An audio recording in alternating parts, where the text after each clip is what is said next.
Let's go. इस दुनिया में ऐसे बहुत ही कम स्टूडेंट होंगे जिनको ये प्रॉब्लम नहीं होगी कि पढ़ा हुआ याद नहीं रहता। हम पढ़ तो लेते हैं लेकिन फिर भूल जाते हैं। तो अगर हम भूल जाते हैं तो फिर हमारे पढ़ने का मतलब क्या निकला? ऐसे में सारी मेहनत बेकार चली जाती है। वैसे पहले मैं आपको बता दूं कि अगर आप पढ़ा हुआ याद नहीं रख पाते हैं तो इसका मतलब ये बिल्कुल भी नहीं है कि आपका दिमाग कमजोर है। सोचो अगर आपका दिमाग हर चीज़ को याद रखने लग जाए तो एक दिन में हमारे साथ में कितनी चीज़ें होती है। दिमाग का कचरा हो जाएगा अगर दिमाग सारी बातों को याद रखने लग जाए तो। वैसे हमारा मेन टॉपिक है कि हम पढ़ा हुआ याद कैसे रखें। अगर इस प्रॉब्लम का सोल्यूशन निकल गया तो आपका टाइम भी बचेगा और आपको रिजल्ट भी बहुत ज़्यादा मिलेगा। पढ़ा हुआ सब कुछ याद रखना मुश्किल है लेकिन फिर भी काफ़ी हद तक हम इसे कंट्रोल कर सकते हैं, लेकिन पूरी तरीके से नहीं। मैं आपको 3 तरीके बताने वाला हूँ। अगर आप यूट्यूब पर गूगल पर सर्च करोगे तो आपको कई सारे टिप्स मिल जाएंगे, लेकिन ये जो टिप्स मैं आपको बता रहा हूँ ये मेरे पर्सनल एक्सपीरियंस से और काफ़ी रिसर्च करने के बाद मैं आपको बता रहा हूँ। आप यकीन मानिए कि ये 3 टिप्स इतनी ज़्यादा इफेक्टिव है कि इनको यूज़ करने के बाद आपका टाइम भी बचेगा और आपको रिजल्ट भी 2 गुना मिलेगा। तो पहला जो पॉइंट है वो है स्टडी लेस स्टडी गुड। भले ही कम पढ़ो लेकिन अच्छा पढ़ो।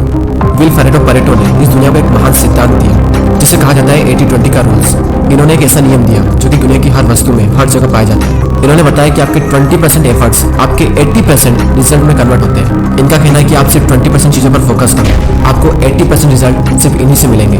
एग्जाम्पल के लिए विल परेटो बताते हैं कि दुनिया का 80% पैसा और जमीन इस दुनिया के 20% लोगों के पास में है। 80% क्राइम इस दुनिया के 20% लोग करते हैं। 80% ट्रैफिक इस दुनिया के 20% रोड पर होता है और 80% टाइम हम 30% कपड़े पहनते हैं। और इस दुनिया की 80% एल्कोहल यानी शराब इस दुनिया के 20% शराबी पी जाते हैं। 80% भोजन इस दुनिया के 20% जमीन से निकलता है। 80% बारिश इस दुनिया के 20% बादलों से होती है। इस दुनिया के 80% इन्वेंशन इस दुनिया के 20% साइंटिस्ट ने किए हैं कि 80% रिजल्ट हमारे 20% एक्शन से आता है। और यही रूल आपके एग्जाम में और आपकी पढ़ाई में भी लागू होता है। आपके सिलेबस का पढ़ा हुआ 20% आपको 80% दिलवा सकता है। तो आप 20% मोस्ट इंपॉर्टेंट चीज़ों को निकालें और उनको पढ़ें, और वही 20% चीज़ें आपको 80% रिजल्ट दिलवा सकती है।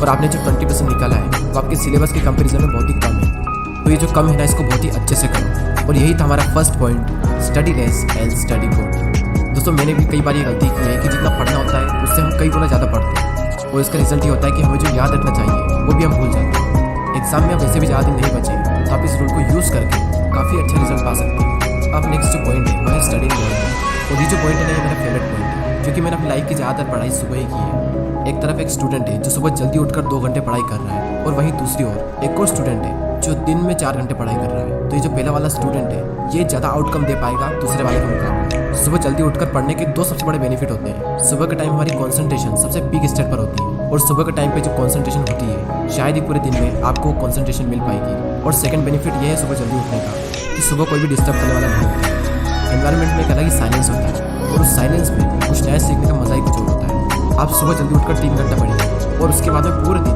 अगर आप सिर्फ मुश्किल से आधा से 1 घंटा भी पढ़ते हैं तो बहुत है आपके लिए।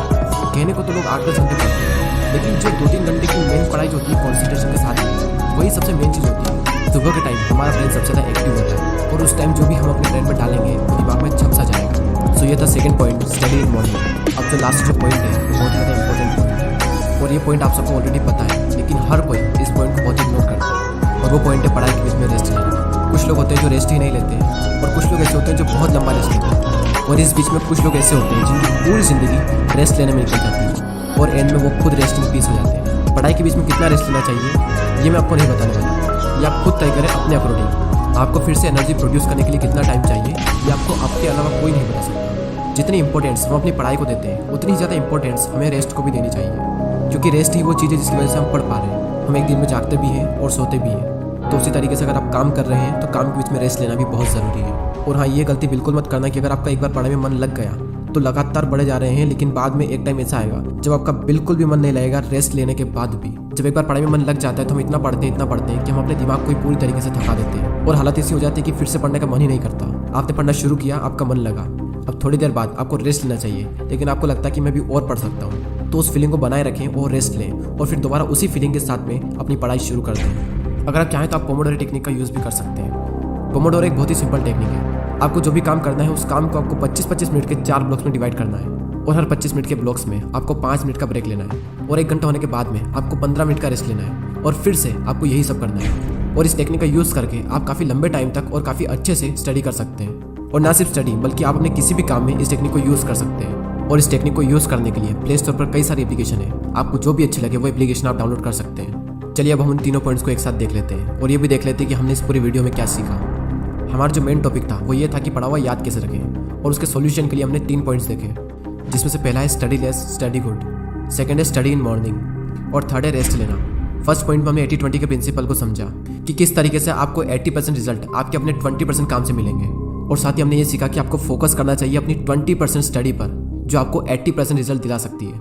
सेकंड पॉइंट था कि स्टडी इन मॉर्निंग, यानी कि सुबह उठकर पढ़ो, और इस पॉइंट में हमने देखा कि किस तरीके से आप जल्दी उठकर हाई कॉन्सेंट्रेशन वाली स्टडी कर सकते हो। और थर्ड पॉइंट है स्टडी के बीच में ब्रेक लेना, और इस पॉइंट में हमने रेस्ट की इंपॉर्टेंस को जाना। जितना इंपॉर्टेंट जागना होता है उतना इंपॉर्टेंट सोना होता है, उसी तरीके से जितना इंपॉर्टेंट काम करना होता है उतना ही इंपॉर्टेंट रेस्ट लेना भी होता है। और थर्ड पॉइंट में ही हमने पोमोडोरो टेक्निक के बारे में जाना। जो भी काम आप करना चाहते हो उस काम को 25-25 मिनट के 4 ब्लॉक्स में डिवाइड कर दें, और हर 25 मिनट के बाद में 5 मिनट का ब्रेक्स लें, और जब पूरा 1 घंटा हो जाए तो उसके बाद में 15 मिनट का रेस्ट लें। और इस टेक्निक का यूज़ करके भी आप लंबे टाइम तक काफ़ी अच्छे से पढ़ाई कर सकते हो। और दोस्तों, अगर आपने पूरे साल पढ़ाई नहीं की है तो अब भी आपके पास में टाइम है, क्योंकि वो किसी ने क्या खूब बात कही है कि जो हो गया उसे सोचा नहीं करते, जो मिल गया उसे खोया नहीं करते। सफलता उन्हें ही हासिल होती है जो वक्त और हालातों पर रोया नहीं करते। अगर आप अब भी शुरू करते हो और दिल लगाकर मेहनत करते हो तो अब भी आप कई लोगों से आगे निकल सकते हो। बस मेहनत खामोशी से कीजिए, और इतनी मेहनत करो कि आपकी सफलता शोर मचा दे। अब वैसे ही बहुत टाइम निकल चुका है और एग्ज़ाम बहुत नज़दीक है, और जब इतना कम टाइम बचा है तो बैठे बैठे ज़िंदगी बर्बाद ना कीजिए, क्योंकि ये ज़िंदगी मिलती है कुछ कर दिखाने के लिए। रोके अगर आसमान हमारे रास्ते को तो तैयार हो जाओ आसमान झुकाने के लिए। अब बात आती है उन 80% लोगों की जो वीडियो तो देखते हैं लेकिन सब्सक्राइब नहीं करते। यूट्यूब पर आपको वीडियो बिल्कुल फ्री में मिल रहा है, और सब्सक्राइब करने का भी यूट्यूब आपसे पैसा नहीं लेता है। तो फिर मैं ये सोचता हूँ कि आप सब्सक्राइब क्यों नहीं करते। दोस्तों, बहुत मेहनत लगती है वीडियोस बनाने में। आपका एक सब्सक्राइब और एक कमेंट मुझे बहुत मोटिवेट करता है आने वाले टाइम में इससे भी अच्छे वीडियोस बनाने के लिए। मैं लेता हूँ आपसे अलविदा। Thanks for watching.